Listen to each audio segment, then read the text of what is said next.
नमस्कार, न्यूज की पाठशाला में आप सभी का स्वागत है। मैं हूं सुशांत सिन्हा। ये वो पाठशाला है जहां सबकी क्लास लगती है। खबर का हर चैप्टर बड़े विस्तार से खुलता है ताकि आप खबर के उस मास्टर होके निकलें। जब यहां से निकलें कोई आपको घुमाए ना पाए, फिरा ना पाए। और हाँ, न्यूज का फैमिली शो है, इसलिए सबको साथ में मिलकर देखना है। अटेंडेंस सबकी लगेगी, सिर्फ आपके से काम नहीं चलेगा। तो आइए शुरू करते हैं आज की पाठशाला।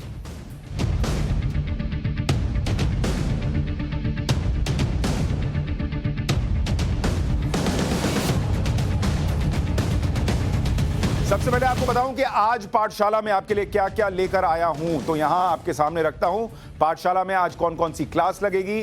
पाठशाला में आज चर्चा करेंगे कि आंदोलन पर क्या है, आंदोलन पर कनाडा पीएम को आईना दिखाना क्यों जरूरी है, यह आज आपको बताएंगे। कनाडा के पीएम बहुत ज्ञान दिया उन्होंने भारत में जब किसान आंदोलन चल रहा था। आज जरा उनकी क्लास लगानी जरूरी है। भारत को ज्ञान देने पर बहुत आगे थे, लेकिन अपने पर आई तो कैसे अंडरग्राउंड हो गए नेताजी और प्रधानमंत्री कनाडा के, वो भी आपको बताऊंगा। इसके अलावा हिजाब पर हंगामा क्यों बरप रहा है, पूरा चैप्टर आपको विस्तार से बताऊंगा। पॉलिटिक्स हो रही है, कैसे पूरा विवाद देश के खिलाफ जाता दिख रहा है, नहीं दिख रहा है, इस पर चर्चा होगी। किसको किसकी क्लास लगानी चाहिए वो भी बताऊंगा इस पूरे चैप्टर में। धर्म की आजादी बड़ी है या समानता का अधिकार, इसकी चर्चा भी करेंगे। इसके अलावा पाठशाला में कांग्रेस पर नरेंद्र मोदी का जो प्रहार है उसका राउंड 2 आपके सामने लेकर आऊंगा कि आज उन्होंने कौन सी बड़ी बातें कही हैं। और सबसे पहले आखिर में गजबे है होगा, और सबसे पहले पाठशाला में मॉरल साइंस की क्लास।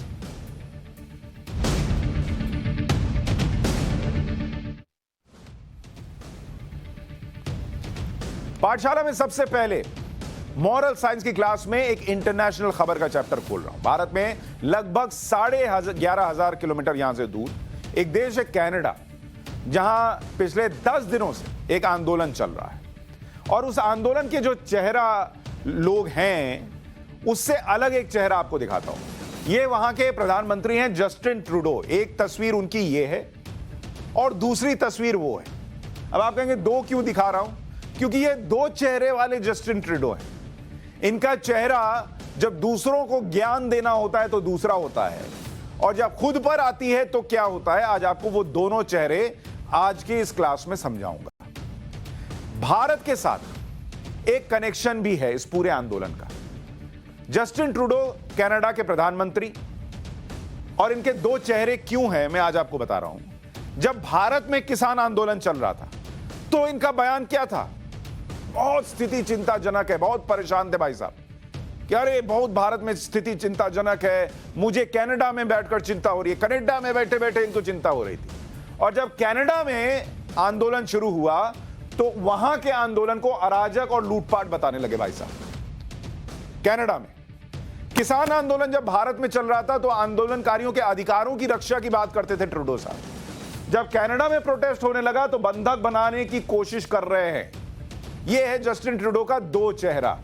और ये वो भाई साहब है जिनको यहां पर कुछ लोगों ने बहुत महान लोकतंत्र का मसीहा बताया था। ये भाई साहब जब किसान आंदोलन में बात कर रहे थे, अपने यहां जब हुआ तब देखिए क्या कर रहे हैं। इसके बाद जब भारत में किसान आंदोलन चल रहा था तो ज्ञान की गंगा बहा रहे थे। आज बहुत चिंतित नजर आते हैं, अपने देश के आंदोलनकारियों से बात करने से भी इनकार कर रहे हैं। जस्टिन ट्रूडो के दो चेहरे जो मैं आपको दिखा रहा हूं, और उसके बाद जो ये तस्वीरें हैं, जरा इसको देखिए। और क्यों कनाडा जो है वो परेशान है, इसको जरा आप तस्वीर के जरिए देखिए कि कनाडा में चल क्या रहा है, क्यों वहां पर यह प्रदर्शन हो रहा है। भारत के किसान आंदोलन पर ज्ञान देने वाले कनाडा में अब खुद आंदोलन चल रहा है। ट्रक ड्राइवर्स के आंदोलन के कारण कनाडा की राजधानी ओटावा में इमरजेंसी लागू कर दी गई है। ओटावा के मेयर ने कहा है कि हालात काबू से बाहर हो गए। सोचिए, कनाडा की राजधानी को आंदोलनकारियों ने बंधक बना लिया। कनाडा की तस्वीरें आपको आगे दिखाऊंगा, और जो दिखा रहा हूं उसको देखिए कैसे वहां बर्फ पड़ी हुई है। कैसे इस आंदोलन से कनाडा के प्रधानमंत्री जस्टिन ट्रूडो घबराए हुए हैं, उनको अपनी कुर्सी जाने का खतरा दिख रहा है। आज आपको यह भी बताऊंगा कनाडा के ट्रक ड्राइवर्स के आंदोलन और भारत के किसान आंदोलन को लेकर जस्टिन ट्रूडो की अलग अलग राय क्यों है, आज यह भी बताऊंगा। भारत में किसानों ने लगभग 13 महीने आंदोलन किया था। कृषि कानून की वापसी आंदोलन खत्म हुई, लेकिन कनाडा में अभी प्रोटेस्ट चल रहा है। और किसान आंदोलन जो वहां पर शुरू हुआ था और जो कनाडा का आंदोलन है उसकी तस्वीर अगर आप देखेंगे किस तरीके से तस्वीर निकल कर आ रही है कि भारत में किसान आंदोलन और कनाडा में चल रहा है, भारत में किसान आंदोलन और कनाडा में ट्रक वालों का आंदोलन। और दोनों में अगर आप समानता देखने जाएं या दोनों के बारे में चर्चा करने जाएं कि क्या स्थिति है दोनों की, यहां 26 नवंबर 2020 को शुरू हुआ था और करीब 1 साल तक चला। वहां पर और यहां राजधानी दिल्ली को घेरा गया, दिल्ली के आसपास बैठे हुए थे लोग, और यहां पर बॉर्डर जाम हुआ राज्य का। बॉर्डर कौन सा था? राज्य का था। अब अगर आप वहां देखेंगे कनाडा के हिसाब से, वहां 15 जनवरी 2022 को शुरू हुआ यह आंदोलन और वहां की राजधानी ओटावा को घेरा, उसके आसपास का, और कई शहरों में फैला हुआ है। और यहां पर पूरे देश का, अमेरिका और कनाडा का जो बॉर्डर है उसको घेरा गया है। तो यहां एक राज्य का नहीं बल्कि देश के बॉर्डर की बात है। प्रोटेस्ट कितना बड़ा है। सबसे पहले आपको बताता हूं कि कनाडा में यह विरोध प्रदर्शन क्यों हो रहा है। कनाडा सरकार ने 15 जनवरी को आदेश पास किया, कनाडा आने वाले ट्रक ड्राइवर्स जो हैं उनको वैक्सीनेटेड होना पड़ेगा, यह अनिवार्य कर दिया। अमेरिका से कनाडा और कनाडा से अमेरिका जाने के लिए वैक्सीनेटेड होना कंपलसरी हो गया। अगर सबूत नहीं दिखाइएगा तो 14 दिन क्वारंटीन में रहना पड़ेगा। अब कुछ दिन बाद अमेरिका ने भी यही नियम लागू कर दिया।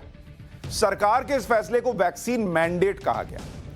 ट्रक ड्राइवर सरकार के इसी फैसले का विरोध कर रहे हैं। ट्रक ड्राइवर्स का कहना है कि सरकार उनकी आजादी छीन रही है। इस फैसले से पहले ट्रक ड्राइवर्स के लिए नियम अलग थे, लेकिन वैक्सीन मैंडेट के बाद वो भड़क गए। सरकार के फैसले के खिलाफ ट्रक ड्राइवर्स ने विरोध करना शुरू किया। कनाडा के छोटे छोटे इलाकों से ट्रक ड्राइवर्स ने मूवमेंट शुरू किया। ये सभी ट्रक ड्राइवर्स अपने अपने ट्रक में सवार होकर राजधानी ओटावा की तरफ निकले। लगभग 70 किलोमीटर लंबे काफिले को फ्रीडम कॉन्वॉय का नाम दिया गया। आप तस्वीर देखिए, कितना जबरदस्त आंदोलन चल रहा है वहां।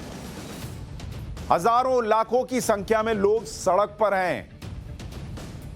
जिस ओटावा की बात हो रही है, -4 डिग्री टेम्परेचर है वहां। यहां ठंड में किसान बैठे थे तो जस्टिन ट्रूडो का दिल पिघल रहा था, और वहां जब ये माइनस में टेम्परेचर है और आंदोलन चल रहा है तब ट्रूडो साहब को कुछ समझ में नहीं आ रहा। 29 जनवरी को फ्रीडम रैली राजधानी ओटावा पहुंच गई। प्रदर्शनकारियों ने संसद और दूसरी ऐतिहासिक इमारतों के बाहर डेरा डाल दिया।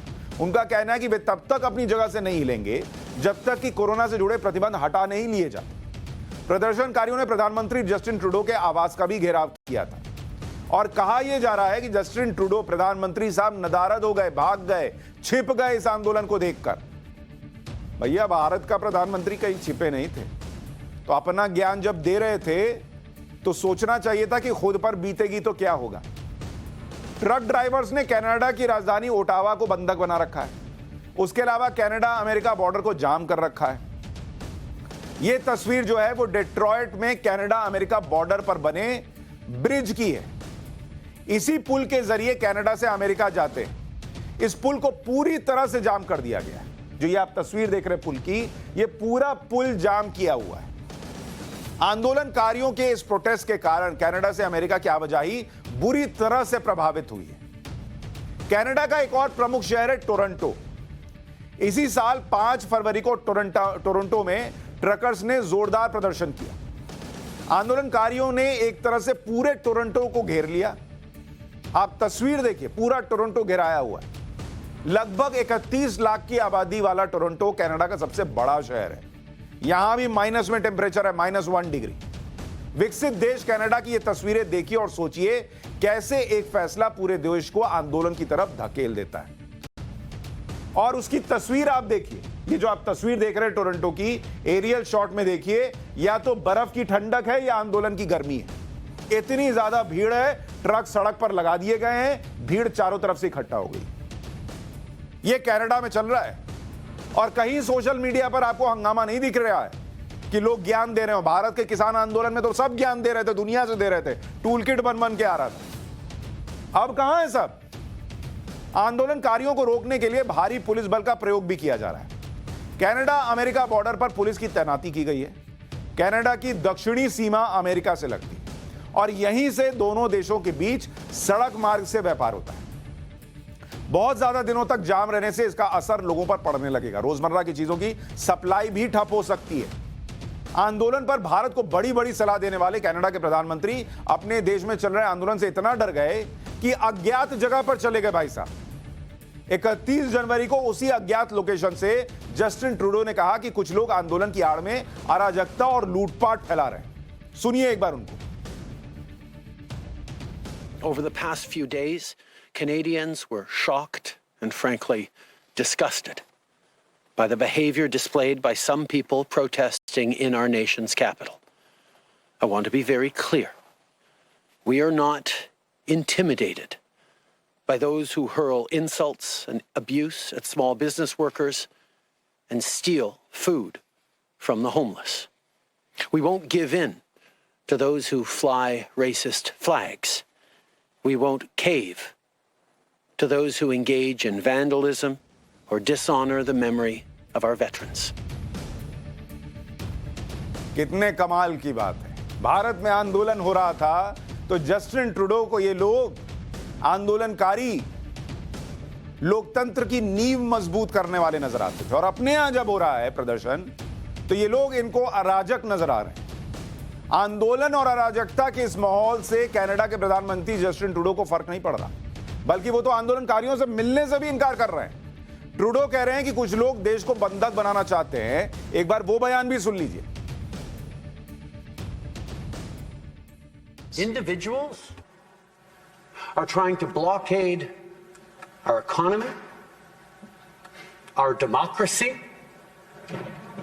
and our fellow citizens' daily lives. It has to stop. अब आपको वो भी सुनाता हूं कि जो जस्टिन ट्रूडो अपने देश में प्रोटेस्ट कर रहे हैं, आंदोलनकारियों को अराजक, दहशत फैलाने वाला कह रहे हैं, वो भारत के किसान आंदोलन पर कैसा ज्ञान दे रहे थे। अपने यहां का आंदोलन उन्हें साजिश दिखाई देता है, लेकिन भारत का किसान आंदोलन और उस पर जस्टिन ट्रूडो की वो सलाह, वो पुराने दिन आपको याद कराना चाहता हूं। सुनिए इनको।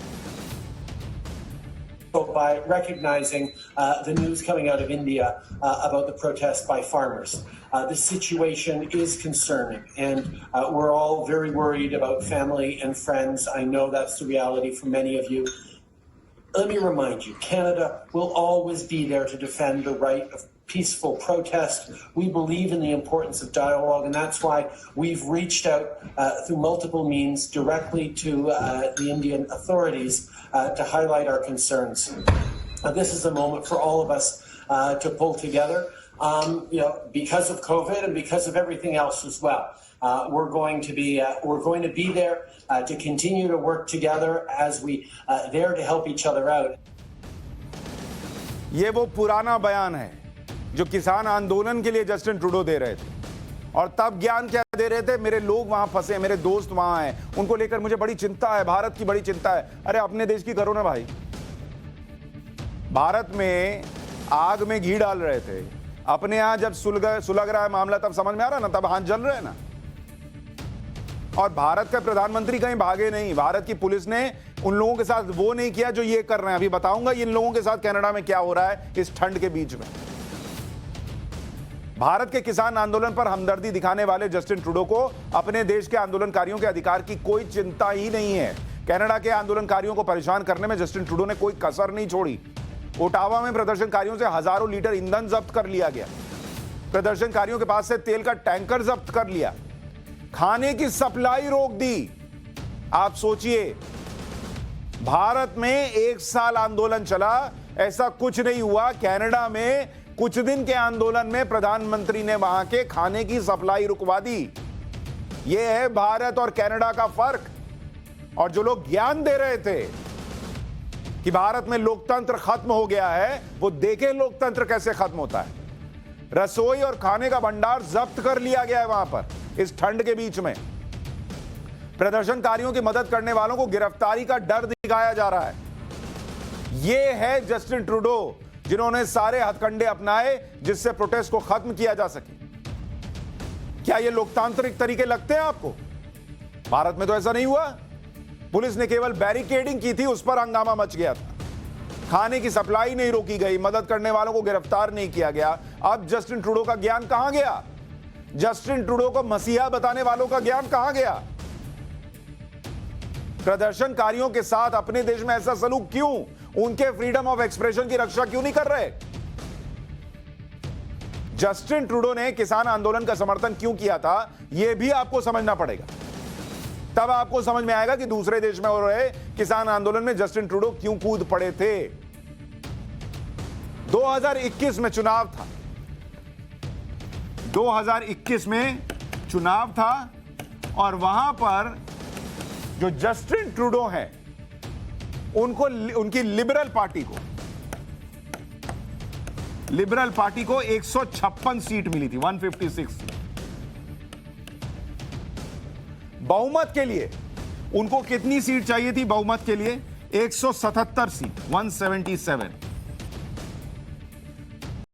जगमीत सिंह की नेशनल डेमोक्रेटिक पार्टी को 27 सीट मिली। जगमीत के समर्थन से ट्रूडो सरकार चला रहे। जस्टिन ट्रूडो सिखों के प्रति काफी उदार दिखते हैं या दिखने की कोशिश करते हैं। उन्हें कनाडा में जस्टिन सिंह ट्रूडो भी कहा जाता है। कनाडा में लगभग 5 लाख सिख रहते हैं।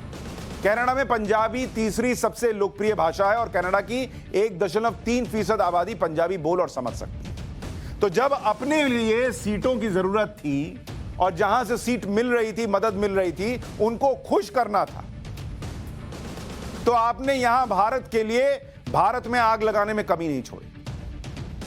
और अपने हिसाब से सोचिए, जब इनको अपने पर बात आई तब क्या कर रहे हैं।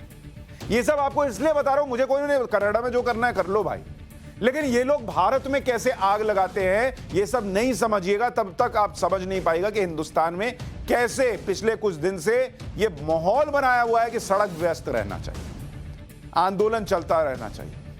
भारत में किसान आंदोलन और कनाडा में हो रहे प्रदर्शन की 2 तस्वीरें आप देखिए। एक तरफ देश में किसान आंदोलन के दौरान हिंसा हुई, पुलिस वालों को दौड़ा दौड़ा कर पीटा गया, लाल किले पर पहुंच गए, ट्रैक्टर चढ़ाने की कोशिश हुई, पुलिस की गाड़ी पलट दी गई, वहां पर हंगामा हुआ, एक गोली नहीं चली, राशन नहीं रोका, खाना नहीं रोका। और कनाडा में प्रोटेस्ट में देख लीजिए, ठंड में जम रहे हैं, मर रहे हैं, वहां पेट्रोल की सप्लाई रोक दी, फ्यूल की सप्लाई रोक दी और खाना पीना रोक दिया। यह है भारत और कनाडा का फर्क, यह है भारत की सरकार और कनाडा का फर्क, यह है भारत की लोकतांत्रिक सरकार, लोकतांत्रिक व्यवस्था और कनाडा के लोकतंत्र का फर्क। इस बात को समझिए।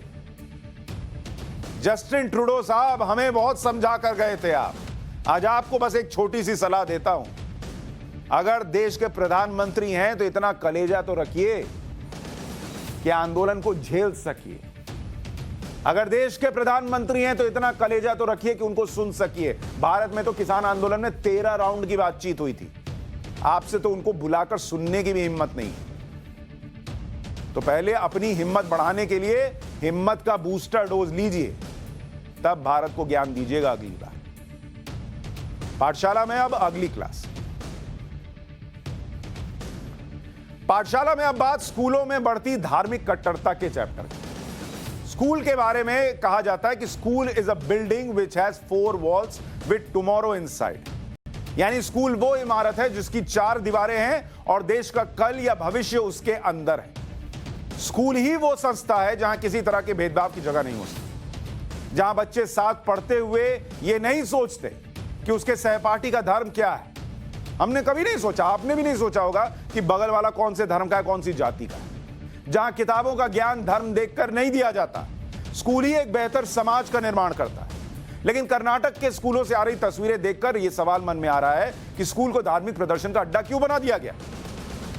जो तस्वीरें आप देख रहे हैं वो कर्नाटक के एक स्कूल की हैं, जो इस वक्त धर्म की राजनीति के अड्डे के तौर पर बना हुआ है और कर्नाटक में अलग अलग जगहों पर भी हो रहा है। 10वीं 12वीं के स्कूली छात्र का फोकस क्या होना चाहिए? जाहिर सी बात है कि उसे आगे फ्यूचर में क्या करना है, इस पर फोकस होना चाहिए। लेकिन यहां हिजाब और भगवा स्कार्फ को लेकर जंग छिड़ी हुई है। शिमोगा के एक स्कूल में एक मुस्लिम छात्रा हिजाब पहनकर आई तो उसे भगवा स्कार्फ पहने छात्रों ने घेर लिया। उसके बाद क्या हुआ, कैसे नारे लगे, एक बार सुनिए, फिर आगे की बात बताते हैं।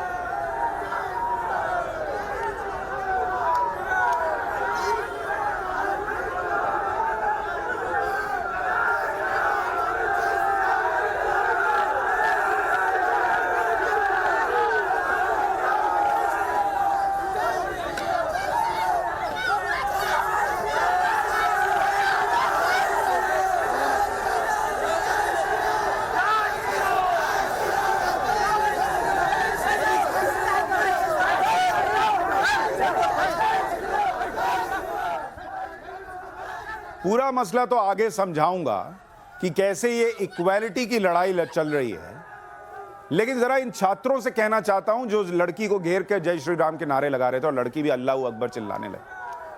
पहले ये जो लड़के स्कूल में पढ़ रहे हैं और ये घेरा घेरी का काम कर रहे हैं, एक लड़की को घेर कर हीरो ना बनो, हीरोगिरी ना दिखाओ। पढ़ने जाते हो, पढ़ने जाओ। अगर इक्वालिटी की लड़ाई लड़ रहे हो तो कायदे से लड़ो। जय श्री राम का नारा लगा रहे हो, श्री राम को फॉलो करते हो, तो ये समझो कि इस तरीके से लड़की का अपमान या उसको घेर के 20 लोग खड़े हो जाएं, ये श्री राम नहीं करते।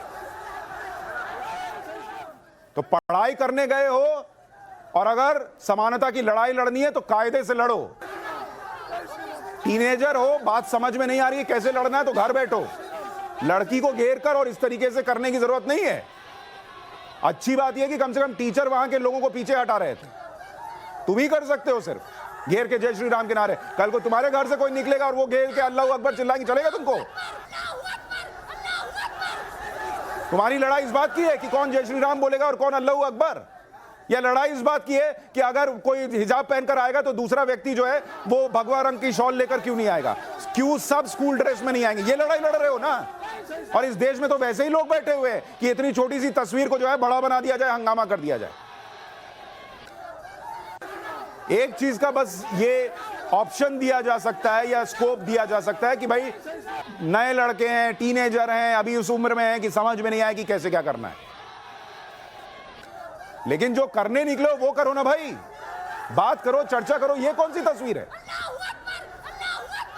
और ये मैडम भी अल्लाह अकबर चिल्लाने लगे। रही आप जाती अपना काम करती, भीड़ अगर वैसा कर रही है तो करने देते हैं।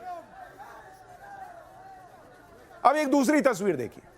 यह तस्वीर कर्नाटक के बागलकोट इलाके की। इन तस्वीरों से हम आपको दिखाना और बताना चाहते हैं कि कैसे हिजाब और भगवा पर स्कूली छात्र अपनी पढ़ाई लिखाई सब छोड़कर आमने सामने। बागलकोट इलाके में जब छात्रों को विरोध प्रदर्शन उग्र हो गया तो हालात को काबू में करने के लिए पुलिस को लाठीचार्ज करना पड़ा। जैसे ही प्रदर्शनकारी छात्रों को पुलिस ने रोकने की कोशिश की तो छात्रों ने पथराव शुरू कर दिया। हालात ऐसे हो गए कि पुलिस को लाठीचार्ज करना पड़ा, दौड़ा दौड़ा कर पीटा भी गया। अब तक जो तस्वीरें हमने आपको दिखाई उनमें स्कूल, कहीं से भी स्कूल नहीं दिख रहा। छात्र तो छात्र कम और राजनीतिक पार्टी के कार्यकर्ता ज्यादा लग रहे हैं। अब जरा इस तस्वीर को देखिए कि स्कूल में छात्रों पर लाठियां चल रही हैं। अच्छा, इसके अलावा जो झंडे के लिए पोल लगा हुआ था वहां उन्होंने भगवा फहरा दिया। हालांकि उनका मकसद ये था, मैसेज ये दिया जाए कि अगर देश में संविधान नहीं चलेगा और बताइए कोई ऐसे भगवा फहरा देगा तो क्या ये उचित होगा? और ये चिंताजनक तस्वीर है। जो इक्वालिटी की बात, देश के कानून की बात हो रही, वो इसलिए तो हो रही है कि अगर धर्म को प्रमुखता दी जाने लगेगी तो क्या फिर इस तरीके की तस्वीरें सामने आएंगी और वो स्वीकार्य होगा क्या? एक छात्र को अपनी ऊर्जा आखिर कहां खर्च करनी चाहिए अपने भविष्य को बेहतर बनाने के में? अगर वो स्कूल में पढ़ने वाला छात्र है तो उसके लिए जरूरी क्या है? अपनी ऊर्जा का इस्तेमाल करियर बनाने के लिए किए।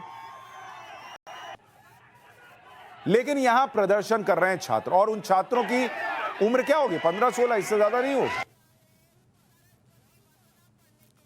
और वहां पर पत्थरबाजी भी शुरू हो गई। हिजाब के फेवर में वहां पत्थर भी फेंके जाने लगे। अरे छात्र अपनी बात रख रहे हैं, राज्य सरकार सुन रही है, कोर्ट में मामला गया हुआ है। आप पत्थर किस बात का चला रहे भाई? आप आए बड़े हिजाब वालों को बचाने वाले। अब आप बताइए ये पत्थरबाजी का क्या मतलब है? कर्नाटक के स्कूलों की इमारतों और छात्रों से शुरू हुई विरोध की ये चिंगारी अब सड़कों पर आ गई। अभिभावक भी विरोध प्रदर्शन में शामिल हो गए, उसकी भी तस्वीरें आई। देखते ही देखते ये लड़ाई स्कूल की बिल्डिंग से निकलकर पूरे राज्य में फैल रही है। कर्नाटक में इस पर जहां विरोध प्रदर्शन है, वहीं बाकी राज्यों में इस पर सियासत गरमाने लगी है। शिमोगा की सड़कों पर बड़ी तादाद में मुस्लिम बैठकर हिजाब के समर्थन में अपनी आवाज बुलंद कर रहे हैं। अरे भाई, अब आपने सड़क घेर लिया, एक शाहीन बाग वहां बना दिया। हिजाब का मसला कोर्ट के अंदर है, कोर्ट में क्या क्या कहा गया अभी वो भी बता दूंगा। लेकिन हर बात में सब इकट्ठा हो जाएं, सब शुरू हो जाए। अरे भाई, छात्र वर्सेस छात्र चल रहा था, एक छात्र अपनी बात कह रहा है, दूसरा अपनी कह रहा है। ये पूरी कम्युनिटी बाहर आकर सड़क घेर कर बैठ गई, एक तरफ हिजाब और दूसरी तरफ भगवा। लेकिन सवाल यह है कि क्या वाकई इस हिजाब और भगवा स्कार्फ में जो चेहरे दिख रहे हैं वही इस विरोध प्रदर्शन और हंगामे के असली चेहरे हैं, या फिर इस हिजाब और स्कार्फ के पीछे किसी और का चेहरा छिपा है जो छात्रों को मोहरा बनाकर अपनी रोटियां सेक रहा है? कर्नाटक के अलग अलग जिलों में आज हंगामा हुआ। उडुपी में स्कूली छात्राएं सिर पर भगवा पगड़ी पहनकर हिजाब के विरोध में सड़कों पर उतर आई। इस विरोध प्रदर्शन की शुरुआत शनिवार को उस वक्त हुई जब राज्य शिक्षा विभाग ने स्कूल यूनिफॉर्म अनिवार्य करने का आदेश जारी कर दिया। हिजाब और भगवा स्कार्फ में एंट्री पर बैन लगा दिया गया। विरोध प्रदर्शन के बाद अब अगले 3 दिन तक पूरे कर्नाटक में स्कूल बंद करने का फैसला लिया गया। यानी इस पूरे हंगामे का नतीजा यह हो रहा है कि छात्रों का वक्त बर्बाद हो रहा है। आखिर स्कूलों में हिजाब पहनकर आने की मांग ने जोर कैसे पकड़ा, इसकी शुरुआत कहां से हुई, देखते ही देखते कैसे इस पर हंगामा बढ़ता चला गया, इसको देखिए। उडुपी की सरकारी कॉलेज से विवाद की शुरुआत और 6 छात्राएं हिजाब पहनकर आईं और छात्राओं ने जो ड्रेस कोड है उसको पहनने से इनकार कर दिया। उन्होंने कहा कि भाई हम तो हिजाब पहनते हैं, हम हिजाब पहनेंगे। अब इसमें हुआ ये कि ये लोग जब प्रदर्शन करने लगे, उडुपी के कॉलेज प्रशासन ने रोक लगा दी कि भाई जब सबके लिए नियम है तो आप हिजाब पहन के क्यों आइएगा। कुंडापुर में भी छात्राएं हिजाब पहनकर पहुंची। बिंदूर के स्कूल में भी छात्राएं हिजाब पहनकर आईं। एजुकेशन एक्ट 1983 की धारा 133 को लागू किया गया था, मतलब जो कानून में है वो किया गया था, ऐसा नहीं कि उसको अलग से कर दिया। स्कूल यूनिफॉर्म को पहनना अनिवार्य किया गया। हिजाब के समर्थन में कई जगहों पर प्रदर्शन हुए। हिजाब के विरोध में भी कई छात्रों ने प्रदर्शन किया। हिजाब पहनने की मांग को लेकर हाईकोर्ट में याचिका दायर कर दी गई, जिस पर आज सुनवाई हुई है और कल फिर सुनवाई होगी। हिजाब पर विवाद का मुद्दा कर्नाटक हाईकोर्ट तक जा पहुंचा और आज इस मसले पर लंबी सुनवाई हुई। सुनवाई के दौरान मुस्लिम छात्राओं के वकील, सरकार के वकील और कोर्ट की तरफ से क्या कहा गया, अब जरा आपको वो बताता हूं। देवदत्त कामत जो मुस्लिम छात्राओं की तरफ से पैरवी कर रहे थे, उन्होंने कहा कि अगर कोई लड़की हेड स्कार्फ पहनकर स्कूल जा रही है तो यह सार्वजनिक व्यवस्था का मुद्दा कैसे हो सकता है। हम बुर्का और पूरे पर्दे की बात तो कर नहीं रहे, यह हेड स्कार्फ का मसला है। पहली बात यह है कि हिजाब पहनना इस्लाम धर्म में जरूरी है। पवित्र कुरान की आयत 24.31 और 24.33 के मुताबिक हेड स्कार्फ पहनना या पर्दा करना धार्मिक परंपरा का हिस्सा है। हिजाब बैन के राज्य सरकार के आदेश को कर्नाटक शिक्षा नियमों के दायरे से बाहर रखा गया है। एक और याचिकाकर्ता के वकील मोहम्मद ताहिर ने कहा कि एकेडमिक ईयर खत्म होने में 2 महीने बचे हैं, छात्रों को कम से कम इस अवधि तक हिजाब पहनने की इजाजत दी जाए। इस पर कोर्ट ने सवाल भी किया कि क्या 2 महीने बाद आप नियम मान लेंगे। इसके बाद कर्नाटक सरकार की तरफ से एडवोकेट जनरल पीके नवदगी ने अपनी दलीलें रखते हुए कहा कि एक शैक्षणिक संस्थान में हिजाब पहनने के अधिकार पर उचित प्रतिबंध लगाए जाने चाहिए। कॉलेजों को यूनिफॉर्म तय करने की ऑटोनॉमी दी गई। जो छात्र छूट चाहते हैं वे कॉलेज डेवलपमेंट कमेटी से संपर्क कर सकते हैं। आखिर में जस्टिस कृष्णा एस दीक्षित ने कहा, लोगों का संविधान में विश्वास होना चाहिए। कुछ शरारती तत्व मामले को सुलझाना चाहते हैं, लेकिन आंदोलन करना, सड़कों पर उतरना, नारेबाजी करना, छात्रों पर हमला करना, छात्रों का दूसरों पर हमला करना, यह अच्छी चीज नहीं है। हम तर्क और कानून से चलेंगे, भावनाओं और जुनून से नहीं। संविधान की व्यवस्था के मुताबिक चलेंगे। संविधान हमारे लिए भगवत गीता की तरह है। यानी कोर्ट ने साफ कर दिया कि धर्म नहीं, संविधान को धर्म माना जाएगा और उसके हिसाब से देश चलेगा। आखिर में कोर्ट ने सुनवाई को कल तक के लिए स्थगित कर दिया। अब कल दोपहर 2:30 बजे इस मसले पर फिर से सुनवाई होगी। हाईकोर्ट ने संविधान के मुताबिक चलने का हवाला दिया। संविधान में धार्मिक स्वतंत्रता के अधिकार के हिसाब से हिजाब पहनने की मांग कितनी जायज है, उसके लिए एक बार धार्मिक स्वतंत्रता के अधिकार क्या कहता है वो भी जान लीजिए। संविधान के अनुच्छेद 25 से 28 तक धर्म की स्वतंत्रता के मौलिक अधिकार को लेकर जिक्र हुआ है। अनुच्छेद 25(1) किसी भी धर्म को मानने, उसका अभ्यास करने और प्रचार करने का हक देता है। मानिए जिसको मानना है। अनुच्छेद 25 धर्म की स्वतंत्रता को 2 तरह के अधिकार देता है। पहला अधिकार अंतःकरण की स्वतंत्रता को लेकर, दूसरा अधिकार धर्म को बिना रोक टोक तरीके से मानने और उसका प्रचार करने को लेकर। हालांकि, अब यह पॉइंट सुन लीजिए, हालांकि सार्वजनिक व्यवस्था को बनाए रखने के लिए इसमें राज्य को अंकुश लगाने की भी शक्तियां दी गई। यानी राज्य जो है, अगर उसको लगेगा कि सार्वजनिक व्यवस्था कायम करने के लिए जरूरी है तो वो नियम लाएगा और वो उस हिसाब से काम कर सकता है। धार्मिक स्वतंत्रता के अधिकार में किसी भी धर्म को मानने और प्रचार प्रसार करने की तो आजादी है, लेकिन यहां गौर करने वाली बात है कि सार्वजनिक व्यवस्था के लिए राज्य को अंकुश लगाने की शक्ति है। यानी राज्य अगर चाहे तो वो कुछ गलत करने पर धार्मिक स्वतंत्रता के अधिकार पर अंकुश लगा सकता है। संविधान की बात हुई तो संविधान के निर्माता डॉक्टर भीमराव अंबेडकर का पर्दा प्रथा को लेकर जो नजरिया था उसे भी जान लीजिए। भाई संविधान की बात हो रही है, डॉक्टर साहब डॉक्टर भीमराव अंबेडकर से बड़ी बात कौन करेगा। उन्होंने पर्दा प्रथा को लेकर यह कहा कि पर्दा प्रथा का परिणाम यह हुआ कि मुस्लिम महिलाओं को विभाजित कर दिया गया। इस तरह का अलगाव मुस्लिम महिलाओं के शारीरिक विकास पर भी असर डालता है। पर्दा मुस्लिम महिलाओं को मानसिक और नैतिक पोषण से दूर करता है। वो जीवन में किसी भी संघर्ष के लिए असहाय, डरपोक और अयोग्य हो जाती हैं। ये बाबा साहब भीमराव अंबेडकर ने कहा है आज से 75 साल पहले, और आज उसी हिजाब को लेकर लड़ाई लड़ी जा रही। हम ये नहीं कह रहे कि हिजाब पहनना सही है या गलत है, लेकिन देश के महापुरुषों ने पर्दा प्रथा को किस तरह से देखा वो जानिए, वो आपके सामने है। और पर्दा प्रथा कहीं भी हो, किसी भी धर्म में हो, अगर हिंदू धर्म में है कि आप पर्दा पहन के स्कूल कॉलेज जाएंगे तो क्या यह स्वीकार्य होना चाहिए? और आप स्कूल जा रहे हैं नई ऊंचाइयां छूने के लिए, नया आसमान देखने के लिए, उस नए आसमान में उड़ने के लिए, और वहां आप हिजाब पहनकर जाने की लड़ाई लड़ रही हैं। हम लोग भी स्कूल में पढ़े, मुझे तो याद नहीं आता कि हमारे यहां कभी इस तरीके का कोई विवाद हुआ हो या कभी हमने सुना हो। स्कूल की ड्रेस होती थी, कॉलेज की ड्रेस होती थी, उसमें लोग जाते थे। कभी ऐसी लड़ाई नहीं सुनी कि नहीं हम तो हिजाब ही पहन के जाएंगे, नहीं तो पढ़ेंगे नहीं, और सड़क छेक देंगे कि भाई हिजाब पहन के आए सब लोग। और जो दूसरा वर्ग है वो क्या कह रहा है? यही तो कह रहा है कि अगर आप एक को धर्म को मानने की इजाजत दे रहे हैं तो हमारी तरफ से भी मानने दीजिए। तो फिर तो यही चलेगा, वो कुछ पहन के आएंगे, कोई कुछ पहन के आएगा, कोई अंदर जो है पूजा पाठ करेगा, कोई अंदर नमाज पढ़ेगा, यही चलेगा स्कूल में क्या? जो लोग हिंदुस्तान के एक राज्य में स्कूलों के अंदर हिजाब पहनने का समर्थन कर रहे हैं और उसे अपनी धार्मिक आजादी बता रहे हैं, उनके लिए यह जान लेना जरूरी है कि कोसोवो जैसे मुस्लिम बहुल देश में भी स्कूलों के अंदर हिजाब या किसी भी तरह के धार्मिक पहनावे पर रोक है। इसके साथ ही जो लोग हिजाब पहनने का अपना धार्मिक आजादी मान रहे हैं या स्कूल या कॉलेज ड्रेस कोड का उल्लंघन कर रहे हैं, उन्हें केरल हाईकोर्ट का फैसला भी जानना चाहिए। 2018 के फातिमा तंसीन बनाम केरल राज्य के मामले में केरल हाईकोर्ट की ही एक सिंगल बेंच ने इस मसले पर अलग फैसला सुनाया।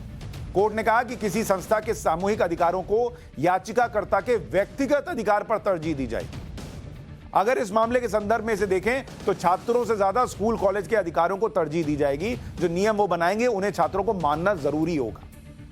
अब जो लोग इसे धर्म और आस्था से जोड़ते हैं उनके लिए एक और उदाहरण सुनाता हूं। सबरीमाला केस में सुप्रीम कोर्ट ने आस्था, परंपरा या धर्म से ऊपर समानता के अधिकार को रखा। सर्वोच्च अदालत ने आस्था और धर्म से ज्यादा तरजीह समानता को दी। महिलाओं को मंदिर में एंट्री का अधिकार दिया गया। यह इस देश में हुआ तो सब बराबरी में बैठेंगे ना भाई, बराबरी के हिसाब से चलेगी चीजें। ऐसे कई मामले हैं जो सामने आए हैं पहले भी। अच्छा, अगर आप देखेंगे कि किन किन देशों में हिजाब बैन है, उसके बारे में भी एक बार जल्दी से आपको बता देता हूं, फिर हमारे साथ मुस्लिम स्कॉलर जफर सरेशवाला जुड़ रहे हैं, उनके पास चलूंगा। अगर आप देखेंगे कि किन किन देशों में हिजाब को बैन किया गया, फ्रांस, रूस, बुल्गारिया, कोसोवो, चीन, यूरोपीय यूनियन, डेनमार्क, नीदरलैंड, ये सारे देश हैं जहां हिजाब बैन है। और इसमें कोसोवो जो है वो मुस्लिम आबादी वाला देश है। जफर सरेशवाला हमारे साथ जुड़ गए हैं, मुस्लिम स्कॉलर। जफर भाई, आपके हिसाब से ये हिजाब को लेकर इतना हंगामा हो रहा है, हिजाब के साथ पढ़ाई ही हो सकती है, बिना उसके नहीं जा सकते, क्या ये मसला है, या आपके हिसाब से सबके लिए एक ड्रेस कोड है तो वो सबको मानना चाहिए? देखिए, मेरे लिए मसला जो है ज्यादा इम्पोर्टेंट जो है ये बच्चों की पढ़ाई का है। सुशांत, मैं हिजाब या नहीं हिजाब हो उसमें बहुत जानना नहीं चाहता। मेरे लिए मसला ये है कि ये लड़कियां जो हैं इनकी तालीम बहुत इम्पोर्टेंट है, वो फंडामेंटल हो। और अब हिजाब का मसला चूंकि अब तो कोर्ट में है, तो कोर्ट में चूंकि है तो अब उस पर ज्यादा बोलने का कोई वो रहता नहीं है मेरे लिए, इसलिए कि आपने बताया कि कोर्ट के अंदर दोनों तरफ से दलीलें हुई, कल फिर सुनवाई होगी और कोर्ट जो फैसला करेगी। और मेरा मानना है कि कोर्ट जो भी फैसला करे कल या परसों जब भी करे तो उस पर हमको वो हो जाना चाहिए, यानी वो लास्ट वर्ड है, उसको मानना चाहिए। एक बात। दूसरी बात जो अफसोस की हुई सुशांत, वो ये हुई कि जैसे आज आपने देखा कि उधर से एक तरफ का डेमोन्स्ट्रेशन है, इधर दूसरी तरफ का डेमोन्स्ट्रेशन है, उधर हिजाब को लेकर है, इधर भगवा लेकर है, उधर वो एक लड़की आती है तो वो लड़के उसकी तरफ जाते हैं। यानी ये एक छोटी सी चीज थी, यानी ये हिजाब के मसले को मैं ये समझता हूं कि ये जो बच्चियां हैं इनके माँ बाप प्राइवेटली, यानी इसको इतना हंगामा देने की जरूरत नहीं थी। ये कॉलेज के लोगों के साथ या जो प्रशासन है वहां के, जो एडमिनिस्ट्रेशन है कॉलेज का, उनके साथ बैठकर इस मसले को ठीक कर सकते थे। नहीं जफर भाई, इसमें एक सीधी सी बात है, ये तो मैंने भी अभी उन लड़कों के लिए कहा कि भाई आपको अगर इक्वालिटी की लड़ाई लड़नी है तो कायदे से लड़ो। आप ये एक लड़की को घेर के और नारे लगा रहे हो, उसका क्या मतलब है? लेकिन मैं दूसरी चीज कह रहा हूं कि अगर ये मसला बताया जा रहा है लड़कियों की तरफ से, उनके पेरेंट्स की तरफ से कि भाई हमारे इस्लाम में हिजाब पहनना बहुत जरूरी है। भाई सीरिया में मुस्लिम आबादी 70% है, इजिप्ट में 90% है, लेकिन यहां वहां यूनिवर्सिटीज में चेहरा ढकने पर रोक है। तो यहां वो कैसे इस्लाम के हिसाब से है, ये मैं नहीं समझ पा रहा। नहीं, ये जो हिजाब जो है ना, ये एक्चुअली चेहरा ढांकना नहीं है, ये स्कार्फ है, भाई सर ढांकना है। लेकिन ये मसले को देखिए, मेरे सामने ऐसे मसले आए थे यहाँ पर बंबई में भी, तो मैंने उस वक्त एक स्कूल का, मुझे याद है, बहुत ही प्रोमिनेंट स्कूल है, वहां पर एक बच्ची का मसला था। तो मैंने कहा देखो, इसको आप अपना हक का मसला मत बनाओ कि ये मेरा फंडामेंटल राइट है, या इस तरह की बात ना बनाओ, बल्कि जाके समझाओ, उनसे बात करो, जो एडमिनिस्ट्रेशन है उनसे बात करो, अपना तर्क रखो।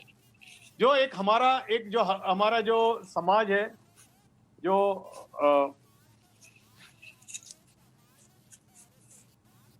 जो हमारे भद्र समाज के अंदर जो हमारे एक जो वो होता है सुशांत, जिसके अंदर हम बात करते हैं समझदारी से, एक तर्क के साथ अपनी बात रखो, और अगर वो मान लेते हैं तो ठीक है, नहीं मान लेते हैं तो आप इसको इश्यू मत बनाओ।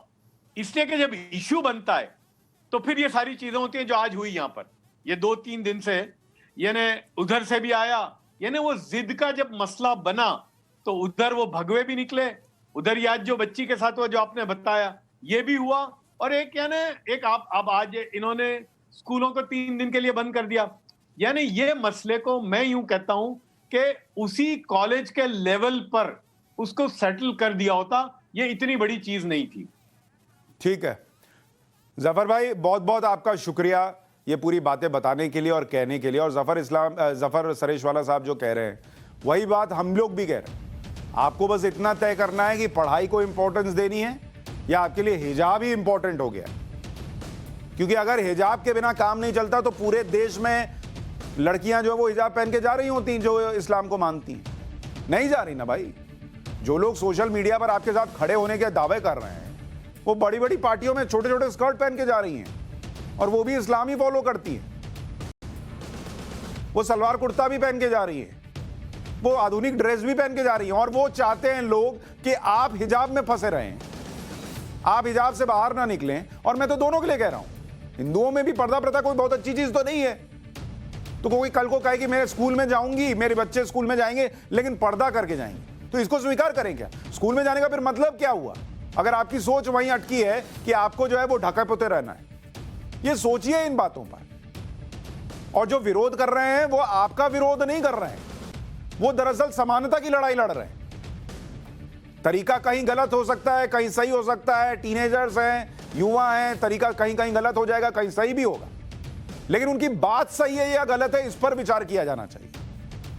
कि एक तरफ से होगा तो दूसरे तरफ से क्यों नहीं होगा, वो ये पूछ रहे हैं। अब आपको यह भी बता दूं कि इसको लेकर अब मामला कोर्ट में है, और कोर्ट में कल क्या होगा वो भी आपको बताएंगे। फिलहाल पाठशाला में एक छोटा सा ब्रेक ले रहे हैं, ब्रेक के उस पर आपको दिखाएंगे कांग्रेस पर पीएम मोदी के प्रहार का पार्ट 2। और अब पाठशाला में पॉलिटिकल साइंस की क्लास। कल लोकसभा के बाद आज प्रधानमंत्री नरेंद्र मोदी राज्यसभा में बोल रहे थे, और राज्यसभा में जब बोले तो समझिए कि जो उन्होंने कल कहा था उसका पार्ट 2 था। आज कांग्रेस पर हमलों की दूसरी किस्त जारी की गई। कल टुकड़े टुकड़े वाले हमले को आगे बढ़ाते हुए आज कांग्रेस की अर्बन नक्सल सोच पर प्रहार किया गया। प्रधानमंत्री मोदी ने एक एक करके बताया कि अगर कांग्रेस ना होती तो क्या होता इस देश में। आदरणीय सभापति जी, यहां पर यह कहा गया कि कांग्रेस न होती तो क्या होता।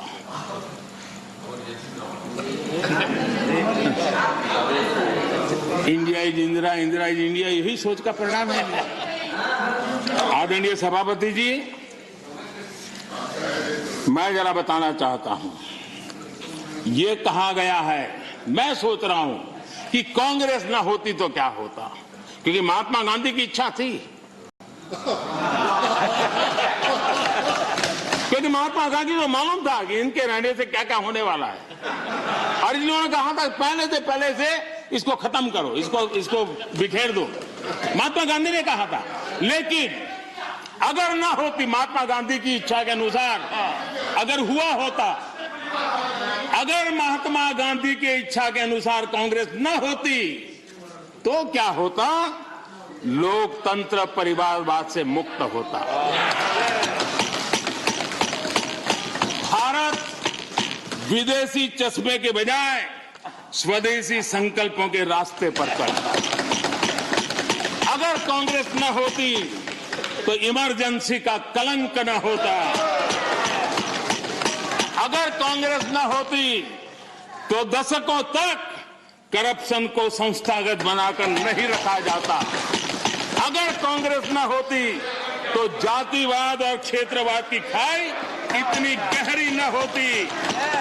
अगर कांग्रेस न होती, तो सिखों का नरसंहार न होता, सिखों का नरसंहार न होता।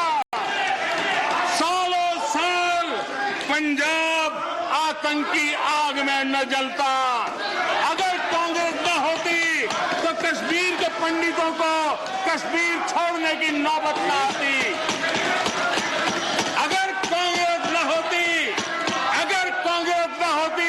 तो बेटियों को तंदूर में जलाने की घटनाएं न होती।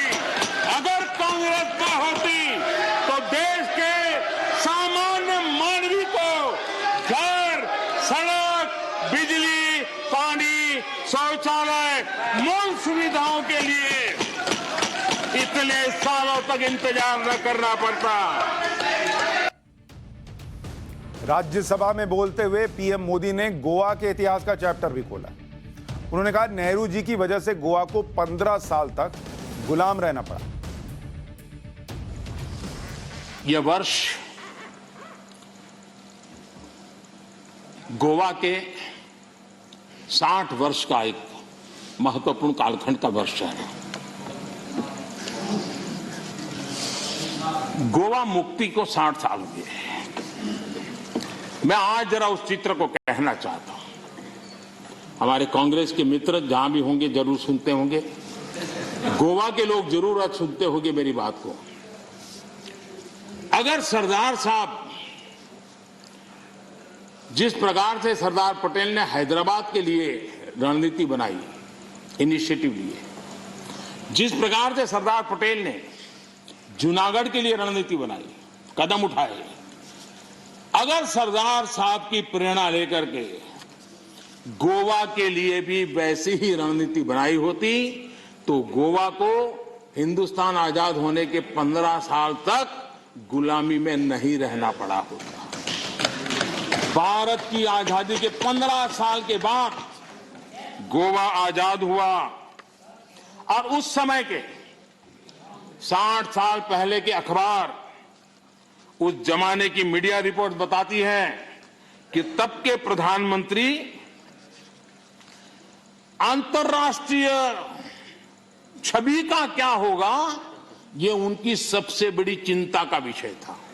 पंडित नेहरू को दुनिया में मेरी छवि बिगड़ जाएगी तो, और इसलिए उनको लगता था कि गोवा की औपनिवेशिक सरकार पर आक्रमण करने से उनकी जो एक ग्लोबल लीडर की, शांतिप्रिय नेता की छवि है, वो चकनाचूर हो जाएगी। गोवा को जो होता है होने दो, गोवा को जो झेलना पड़े झेलने दो, मेरी छवि को कोई नुकसान ना हो। और इसलिए जब वहां सत्याग्रहों पर गोलियां चल रही थी, विदेशी सल्तनत गोलियां चला रही थी, हिंदुस्तान का हिस्सा, हिंदुस्तान के ही मेरे भाई बहन, उन पर गोलियां चल रही थी, और तब हमारे देश के प्रधानमंत्री ने कहा था कि मैं सेना नहीं दूंगा, मैं सेना नहीं भेजूंगा। सत्याग्रहियों की मदद करने से उन्होंने इनकार कर दिया था। ये गोवा के साथ कांग्रेस ने किया हुआ जुल्म है और गोवा को 15 साल ज्यादा गुलामी के जंजीरों में जकड़ के रखा गया। प्रधानमंत्री गोवा को लेकर जो कहानी सुना रहे थे, इसको थोड़ा हमने इतिहास के पन्नों में खंगाला। 450 सालों तक गोवा पर पुर्तगालियों ने राज किया। भारत को तो साल 1947 में आजादी मिल गई, लेकिन गोवा आजादी के लिए संघर्ष कर रहा था। गोवा में आजादी के लिए आंदोलन हुए। साल 1946 में समाजवादी नेता डॉक्टर राम मनोहर लोहिया के गोवा पहुंचने और 18 जून 1946 को उन्होंने सत्याग्रह आंदोलन को चलाया, लेकिन उस आंदोलन को दुश्मन के दमन के जरिए कुचल दिया गया। साल 1949 में जवाहरलाल नेहरू ने पुर्तगाल सरकार से गोवा की आजादी के लिए बातचीत की, लेकिन पुर्तगाल सरकार ने इस मुद्दे पर चर्चा करने से इनकार कर दिया। इस दौरान गोवा की आजादी की लड़ाई लड़ रहे नेताओं पर पुर्तगाल सरकार ने कई जुल्म ढाए। गोवा की जेलें सत्याग्रहियों से भर दी गई, वहां मानवाधिकारों का उल्लंघन होता रहा। इसके बावजूद भारत में नेहरू सरकार पुर्तगालियों पर किसी हमले की तरफ हमले से हिचक रही थी। लेकिन साल 1961 में हालात बदले। उस साल नवंबर महीने में पुर्तगाली सैनिकों ने गोवा के मछुआरों पर गोलियां चलाईं, जिसमें एक व्यक्ति की मौत हो गई और इस घटना के बाद भारत सरकार एक्शन में आई। 17 दिसंबर 1961 को भारत ने 30,000 सैनिकों को ऑपरेशन विजय के तहत गोवा भेजा और 36 घंटे के अंदर पुर्तगाल ने गोवा में जो कब्जा था उसे छोड़ दिया। मात्र 36 घंटे में जो हो सकता था और जो हुआ उसे करने में 15 साल लगा दिए। सोचिए। पाठशाला में आज के लिए इतना ही। कल फिर मुलाकात होगी। नमस्कार।